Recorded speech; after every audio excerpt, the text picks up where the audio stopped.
બીજી વાત કે અત્યારનો આ એવો ભાગદોડવાળો સમય છે, અત્યારે એટલો સોશિયલ મીડિયાનો એ જમાનો છે, એટલી બધી ફેશનની આડની વચ્ચે આપણે એટલા બધા વ્યસ્ત થઈ ગયા છીએ કે આપણું ગમતું પાત્ર લગભગ આપણે જાતે ગોતી લેવાતા હોઈએ છીએ. એમાં એ ઘરે જ્યારે બાપનું ઠેકાણું ન હોય ને ત્યારે એના મામા માસી ફઈફુવા જેને માથે જવાબદારી હોય ને એવું વિચારતા હોય કે દીકરીની 18-20 વર્ષની ઉંમર થઈ ગઈ ને આને હવે ઘર બાર આપણે કરી દઈએ, કારણ કે જીવતરની અંદર બીજા કોઈ પ્રશ્ન ન આવે એટલા માટે. પણ એના માટે પણ બહુ ગર્વભેર અને આમ ખુલ્લી છાતીથી એક મનથી કહી શકાય કે તમે એવા સમજણા પાત્રની સાથે તમારા સગપણના તમારા જોડાણ નક્કી કર્યા છે કે જેને પરિવારે પસંદ કર્યો છે, અથવા તો તમારું જે ભણતર હશે, તમારું જે શિક્ષણ હશે અને એને સમન્વય રહીને નક્કી કર્યું છે. પણ એક વાત છે કે જ્યારે ખાનદાન પરિવાર ઘર પરિવાર સામેનું પાત્ર ગોતતું હોય ને ત્યારે એ એક વાત જોતા હોય કે એમાં ખાનદાની છે, એમાં ખુમારી છે, એનું ચરિત્ર છે, એના ઘર ખોરડા કેવા છે, એનું મોસાળ કેવું છે, એ ગામની અંદર રહે છે તેમાં 5 ભાઈ છે, તે 5 ભાઈ બોલે છે કે નહીં, એ સવારથી સાંજ સુધીમાં જાય છે તો એનો બીજા વ્યક્તિની સાથે વ્યવહાર કેવો છે. આવો અને દીકરીને કદાચ જોણ બાબતની અંદર બાયોડેટા આપવામાં આવે ને તો દીકરી કદાચ એટલું જ જોતી હોય કે રૂપાળો છે, કઈ ગાડી છે એની પાસે, કયો બંગલો છે, કઈ સોસાયટીમાં રહે છે, કયા ઠેકાણે રહે છે, અને એમાં કેનેડાનું ઓસ્ટ્રેલિયાનું એનું માગું આવે પહેલી પ્રાયોરિટી તમારી. પણ એમાં સુખી થશો આવું કોઈ ઈશ્વર તમારી સાથે એમઓયુ કરીને નથી આવતો. પણ એટલું ચોક્કસ કહી શકાય કે પ્રમુખ સ્વામી મહારાજ હંમેશા એવું કહેતા કે દાંપત્ય જીવન અને લગ્ન જીવન એટલે એક એવું જોડાણ કે જે અગ્નિની સાક્ષીએ શરૂઆત થાય છે અને અગ્નિની સાક્ષીએ છૂટું થાય છે. અગ્નિની સાક્ષીએ બંધાતો સંબંધ, અગ્નિની સાક્ષીએ છૂટો પડતો સંબંધ, એટલે 16 સંસ્કાર પૈકીનો 15મો સંસ્કાર એટલે વિવાહ સંસ્કાર. તમે તમારું ગમતું, પરિવારને ગમતું, સૌને રીતે સમજણું પાત્ર છે એ ગોતીને તો તમે આવ્યા. પણ એક છે કે જ્યાં સુધી દીકરી 20-22 વર્ષની પરિવારને આંગણે હોય, એ પિયરને માલિપા હોય, ત્યાં સુધી એ હસતી હોય, કૂદતી હોય, નાચતી હોય, રમતી હોય, એ સવાર સાંજ સુધીમાં કેટલા એના નખરા જે પણ એને કરવાના છે અહીંયા એ કરતી હોય. પણ જ્યાં સુધી એને સગપણની ચૂંદડી એના માથે ઓઢાય ત્યાં સુધી એને મર્યાદા લાગી જતી હોય. અને એ મર્યાદાની વચ્ચે જ્યારે એ પરિવારને ભૂલીને, પરિવારને છોડીને અને 10 આંગળીઓને થાપા દઈને જ્યારે પરિવારની માલિપાથી સાસરિયા તરફ જતી હોય ને, અને હજી તમે એને વળાવીએ દો. તમે જોયું હશે કે દીકરીનો માંડવો એના ગયા પછી એક જ વ્યક્તિ જતી હોય છે, પણ તો માંડવો આખો સુનસાન લાગતો હોય છે. અને તમે હંમેશા એ જોયું હશે કે દીકરીના જ્યારે સગપણ થાય ને જ્યારે કન્યાની હાથ છે એ જમાઈના હાથની અંદર સોંપવામાં આવે ને ત્યારે દીકરીનો હાથ છે ને આમ ધ્રુજતો હોય. આ વસ્તુ તમે જોઈ હશે.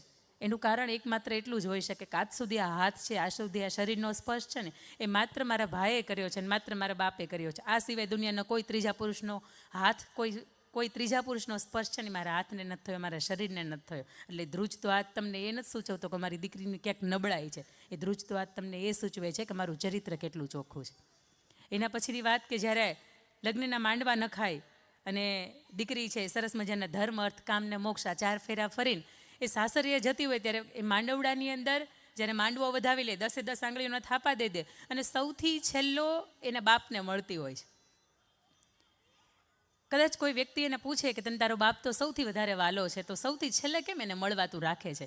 અને ત્યારે દીકરીને પૂછો તોય ભલે, ને દીકરીના બાપને પૂછો તોય ભલે એક જ જવાબ દેતો હોય કે એ છેલ્લો એવો ભેટો છે કે જેને મળ્યા પછી અમે કોઈને મળવા જેવા રહેતા નથી. કારણ કે જેટલા પણ અંદરનું દુઃખ હોય ને એ બધું ત્યાં થઈ જાય. ત્યાં એક છેલ્લું ઠેકાણું હોય કે જ્યાં હું સાવ પડીને ભાંગીને ભૂકો થઈ જાઉં, બસ. એના પછી કોઈ ખભો એવો નથી કે જ્યાં હું મન મૂકીને રડી શકું. અને દીકરીને રડવું એક જ બાબતથી આવતું હોય કે જેમ અહીંયા બધાય મને હાચવી લીધી હતી, બધાની વચ્ચે હું ભળી ગઈ હતી, એમ એ બીજો પરિવાર છે, બીજું ઘર છે, એ ઘરના ખૂણા મને સમાવી શકશે કે નહીં? એ બીજો પરિવાર છે, એના હૃદયની અંદર હું આટલી બધી જગ્યા બનાવી શકીશ કે નહીં? અહીંયા જે મર્યાદા મેં સાચવી રાખી હતી એ મર્યાદાની અંદર હું સાથે જીવી શકીશ કે નહીં? એ માંડવડો વધાવીને જ્યારે જતી હોય ને ત્યારે એક જ દીકરી, મેં તમને કહ્યું એમ કે જાય, પણ આખું વાતાવરણ ગંભીર થઈ જતું હોય અને જાણે એમ લાગે કે શરીર રહ્યું ને પ્રાણ ઉડી ગયો. એ દીકરી જ્યારે જાય અને મંડપ એને પૂછે અને આખું આસપાસનું વાતાવરણ એને પૂછે કે આ થાળી બરોબર છે, વાટકા બરોબર છે, ચમચી બરોબર છે, મહેમાનો આવ્યા હતા એ મહેમાનોય એની સંખ્યા બધી બરોબર છે, કોઈ નથી ગયું, છતાંય આ ખાલીપો કેમ? અને ત્યારે કવિદાદ એવું લખતા હોય કે કાળજા કેરો કટકો મારો ગાંઠથી છૂટી ગયો.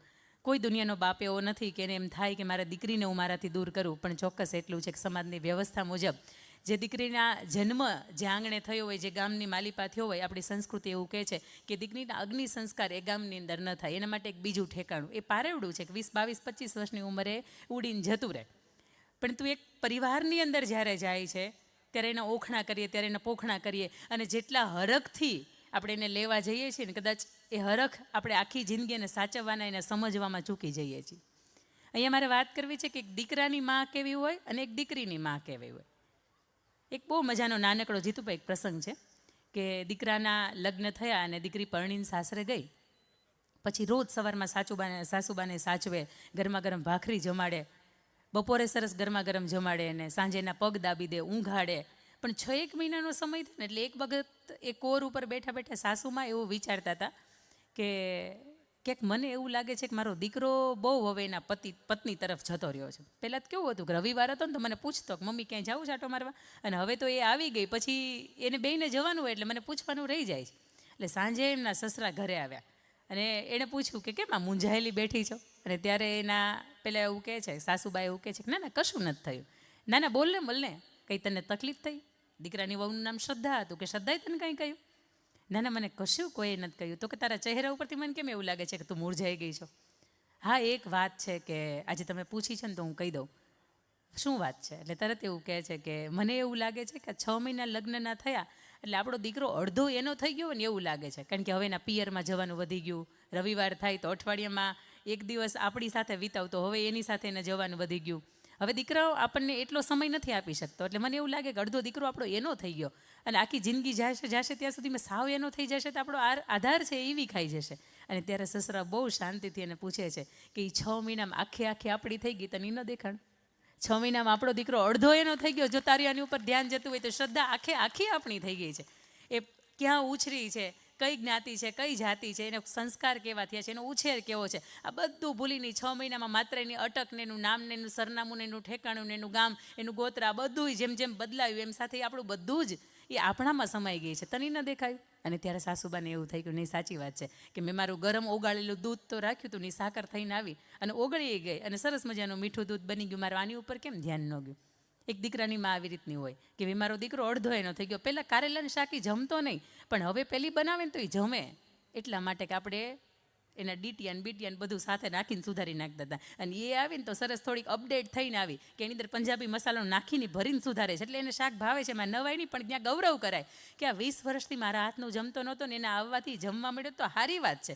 દીકરો છેલ્લે પેટ ભરાય એ તમારા માટે મહત્ત્વની વાત છે.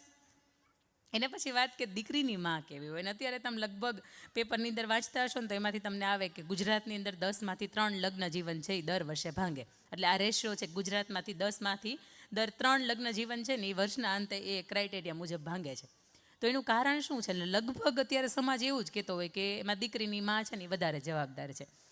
પણ એટલું ચોક્કસ કહી શકાય કે થોડી ઇતિહાસની અંદર આપણે નજર નાખીએ ને રામાયણ કાળની અંદર જોઈએ તો જ્યારે સુનયના માતાએ અને જનક રાજાએ સીતા, ઉર્મિલા, માંડવીને શ્રુતકીર્તિ આ 4 દીકરીઓને જ્યારે વળાવી હતી ને અને ત્યારે એકે વખત એવું નહોતું કીધું કે બેટા જીવનની અંદર સુખ આવે કે દુઃખ આવે ને તો અમને ખાલી મિસ કોલ કરજો, અમને પહોંચી જાવ એમ.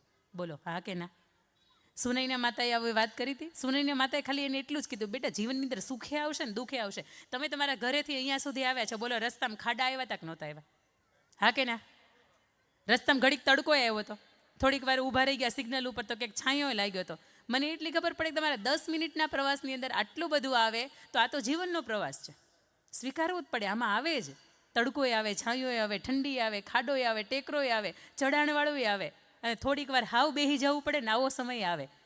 પણ આ બધાની વચ્ચે જ્યારે પરિવાર એક થતા હોય, માત્ર લગ્ન એટલે 2 શરીરોનું મિલન નહીં, 2 આત્માનું મિલન નહીં, પણ 2 પરિવારોનું, 2 અલગ અલગ સંસ્કૃતિનું પણ મિલન છે. કે લગ્નની પહેલાં અહીંયા ટિંડોરા અમે ઊભા સુધાર્યા હતા અને એવી રીતે શાક કર્યું હતું. અને સાસુબા અહીંયા જ્યારે આવે ને અને પહેલી વખત ટિંડોરાનું શાક કરે એટલે તરત એવું કે આવી રીતે સુધારાતા હશે. તમને ખબર છે ને કેવી રીતે સુધારાય? તમે અહીંયા ગોળ સુધારો છો ને તો એને ખાલી હાથ પકડીને એવું કહો કે બેટા આપણે અહીંયા છે ને ગોળ સુધારીએ છીએ પછી શાક કરીએ છીએ. તમે ડાયરેક્ટ એવું કહી દો કે આવી રીતે સુધારે એટલે પહેલી તેમને હેપતાઈ જાય કે એને અંદરથી એમ થાય કે કેવી રીતે સુધારાતા હશે. પણ એ સંસ્કૃતિમાંથી જે ઢબમાંથી પસાર થઈને આવી છે બરાબર છે, એને લાપસી બનાવતા ન આવડે, તમને તો આવડે છે ને, તેનો હાથ પકડીને શીખવાડો. ઘણી વખત એવું બને કે એને મોહનથાળ, એને લાડવા, એને પૂરી, એનું શાક અમુક વસ્તુ બનાવતા નથી આવડતી. કોઈ સમયે કદાચ એની આળસે શીખ્યા નથી અથવા તો એને શીખવાડવાવાળો કોઈ હાથ નહોતો કે શીખી શકે.